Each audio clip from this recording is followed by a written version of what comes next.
اور جب محفل نعت میں لوگ آ کے بیٹھتے ہیں، حضور کے نام پہ بیٹھتے ہیں، وہ کسی سیاسی جلسے کے لیے جمع نہیں ہوتے، وہ اپنے کسی دنیاوی مقصد کے لیے احتجاج کرنے جمع نہیں ہوتے، وہ حضور کی میلاد کے نام پر اکٹھے ہوتے ہیں۔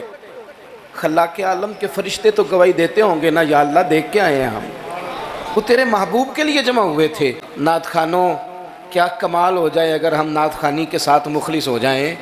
تمہیں پتہ چل جائے گا جب صبح قیامت تمہاری اس نعت خوانی کا وزن ہوگا، تمہیں مزہ آ جائے گا۔ سب سے آگے آگے حسان بن ثابت ہوں گے، اور پھر یہ نعت خوانوں کی پوری لائن حضور کی بارگاہ میں جائے گی۔ تم اپنے آپ کو کیوں کمزور کرتے ہو چند ہزار پہ بیچ کے؟ میری ملت کے نعت خوانوں میں لا شریف آ گیا، نعت کے حسن کو سمجھو تو صحیح یارو۔ سب سے آگے نعت خوانوں کی لائن میں حضرت حسان بن ثابت ہوں گے، اور قیامت تک جو حضور کی نعت پڑھنے والا ہوگا وہ سارے اس لائن میں ہوں گے۔ تمہیں پتہ ہے اس لائن میں کون کون ہوگا؟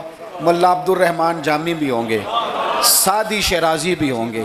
اس لائن کے اندر چلتے چلتے تمہیں ڈاکٹر علامہ اقبال بھی ملیں گے، تمہیں یہاں امام احمد رضا فاضل بریلوی بھی ملیں گے، تمہیں کہیں اسی طرز میں کلام کرتے نعت پڑھتے اعظم چشتی مرحوم بھی ملیں گے، محمد علی ظہوری بھی ملیں گے، تمہیں اس میں نعت پڑھتے پڑھتے کئی لوگ ملیں گے۔ کتنے نصیبوں والے ہو، اس لائن میں جاؤ گے جس لائن میں رسول اللہ کے غلام لگے ہوں گے۔ اعلیٰ حضرت کہتے ہیں یہ تیری زبان حضور کے لیے، حضور کے لیے، یہ اللہ نے بنائی ہے اپنے ذکر کے لیے، محبوب کریم کی نعت کے لیے، تو کیا کریں؟ اور یار سارا دن اس نے باتیں تو کرنی ہیں، اللہ جانتا ہے یہ باتیں کرنے کا دور ہے، چپ نہیں بیٹھتے۔ بعض لوگوں کو کہنا پڑتا ہے کہ چل یار کوئی 10 منٹ چپ بھی کر جا، کوئی ہمیں بھی موقع دے تھوڑا سا بولنے کا، اور کوئی تو تھوڑی سی سن بھی لے، کسی کی کہنا پڑتا ہے۔ اتنی جو باتیں کرتے ہو، اتنی جو خوش آمدیں کرتے ہو، تو اعلیٰ حضرت مشورہ دیتے ہیں، فرماتے ہیں ذکر ان کا چھیڑیے ہر بات پر، ذکر ان کا چھیڑیے ہر بات پر۔ بات شادی کو ہو تو حضور کا ذکر چھیڑ دو کہ نبی پاک کا شادی کا طریقہ کیا ہے، حضور نے یہاں کیا ہمارے لیے طریقہ مبارکہ چھوڑا ہے۔ ذکر ان کا چھیڑیے ہر بات پر، تو اگر ذکر بچے کے عقیقے کا ہو تو دیکھ لو حضور نے ہمارے لیے کیا سنت چھوڑی ہے۔ اگر یہاں موقع تجارت کا ہو تو دیکھ لو نبی پاک نے تجارت کے معاملے میں کیا احکامات دیے ہیں۔ اگر موقع ہو زندگی میں آزمائش کا تو پھر بھی دیکھ لو حضور کا کیا یہاں ہمارے لیے طرز حیات ہے۔ اور اگر موقع ہو اللہ کی دی ہوئی نعمت کا تو پھر بھی دیکھو کہ حضور کے نقوش راہ کیا ہیں۔ بس اپنے آپ کو ہر وقت حضور کے خیال میں گم کر لو۔ فاضل بریلوی کا مشورہ ہے، وہ کہتے ہیں ٹھوکریں کھاتے پھرو گے ان کے در پہ آ پڑو، ورنہ تو ٹھوکریں ہیں زمانے کی۔ لوگوں کی تعریف کتنی کو کرو گے، کتنی کو تھکا دیں گے تمہاری زبانیں۔ حضور کی تعریف کرو، ٹھوکریں کھاتے پھرو گے ان کے در پہ آ پڑو۔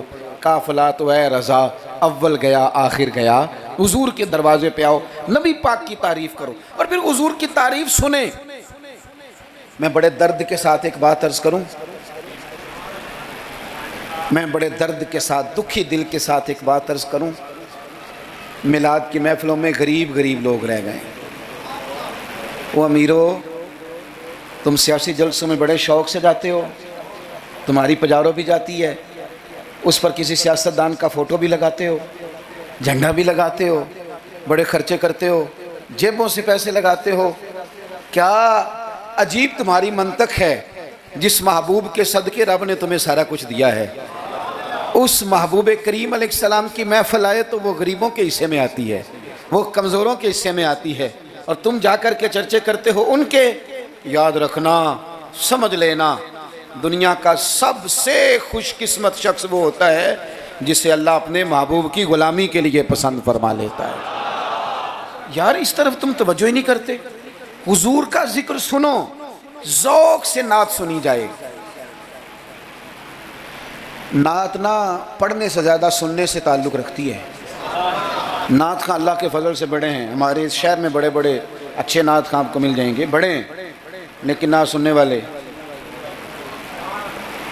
چلیں ناراض کسی نے ہونا ہے تو وہ ہو جائے۔ جو بڑی بڑی محفلیں کرانے والے لوگ ہیں ان میں سے بھی اکثر احباب ایسے ہیں جنہیں محفل کرانی آتی ہے، نعت سننی نہیں آتی۔